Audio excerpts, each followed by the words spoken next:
Bismillahirrahmanirrahim. Assalamualaikum warahmatullahi wabarakatuh. Selamat pagi anak-anakku.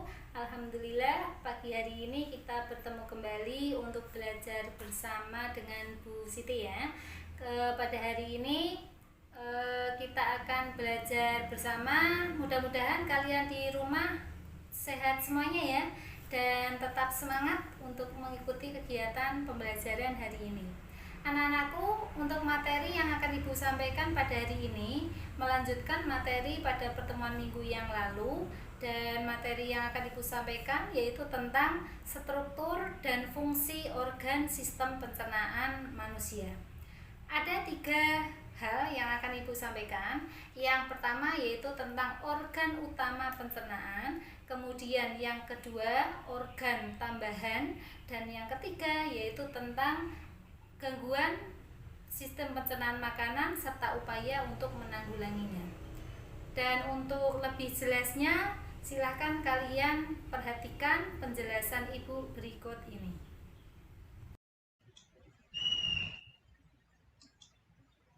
Struktur dan fungsi sistem pencernaan makanan pada manusia. 1. Organ pencernaan. Organ pencernaan dapat dibedakan menjadi 2, yaitu A. Organ pencernaan utama, meliputi 1. Mulut.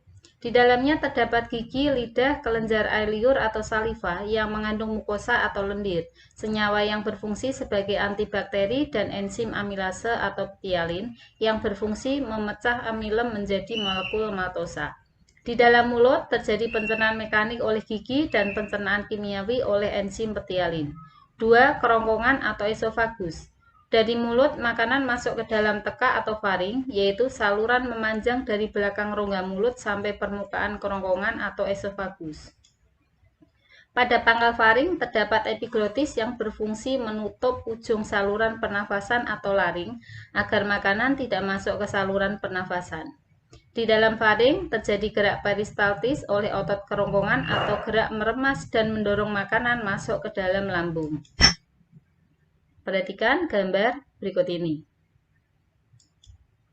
3. Lambung. Di dalam lambung, makanan terjadi pencernaan mekanik oleh otot lambung dengan cara berkontraksi mengaduk-aduk bolus. Sedangkan secara kimiawi, bolus bercampur dengan getah lambung yang mengandung asam klorida atau HCl, enzim pepsin, dan enzim renin.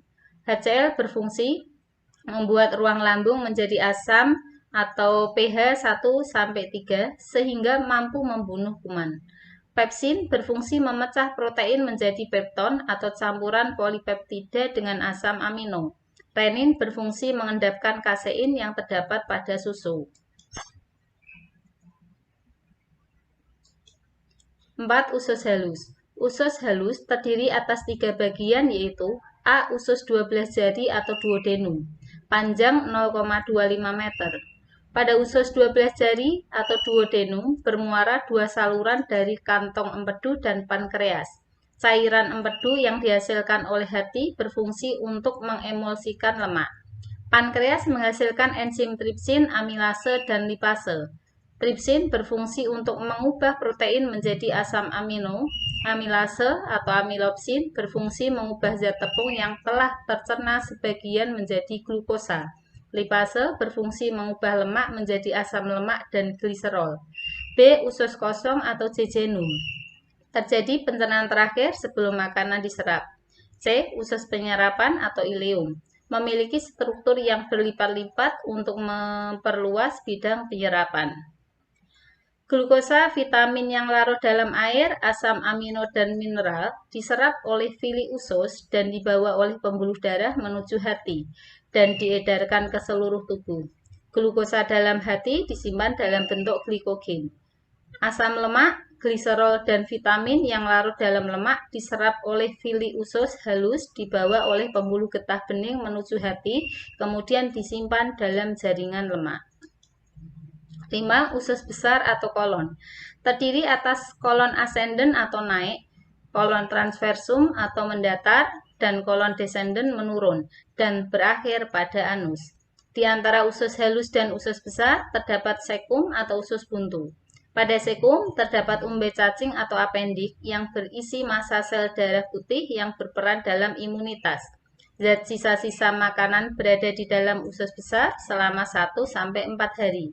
Usus besar berfungsi mengatur kadar air pada sisa makanan. Di dalam usus besar terdapat bakteri Escherichia coli yang mampu membentuk vitamin K dan B12. B. Organ pencernaan tambahan. Meliputi 1. Hati, merupakan kelenjar terbesar dalam tubuh dan organ penyimpanan. Hati berperan dalam menjaga keseimbangan kadar glukosa darah. Ketika kadar gula darah rendah, hati akan memecah glikogen menjadi glukosa.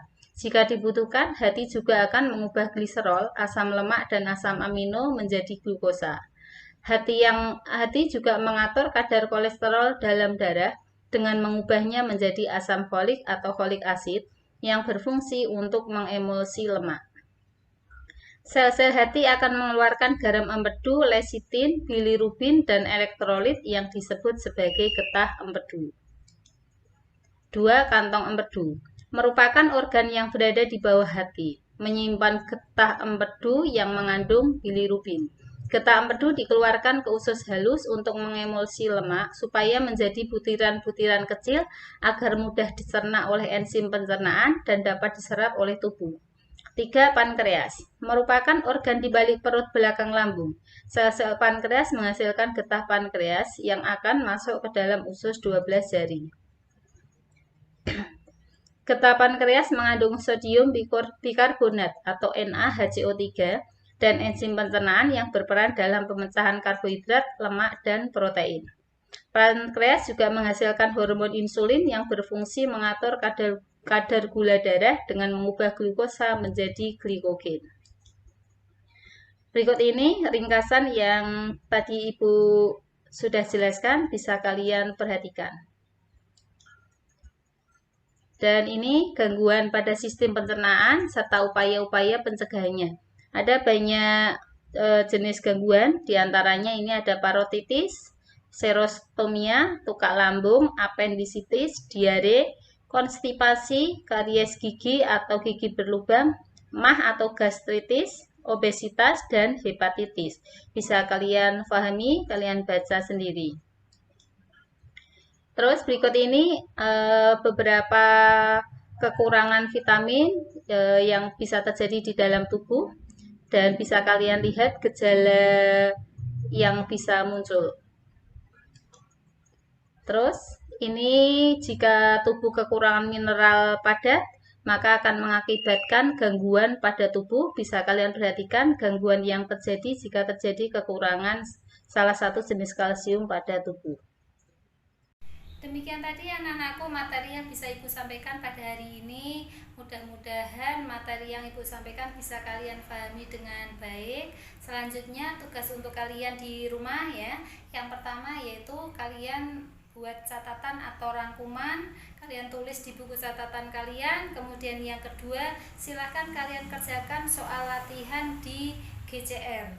Dan untuk pertemuan hari ini Ibu akhiri. Wassalamualaikum warahmatullahi wabarakatuh.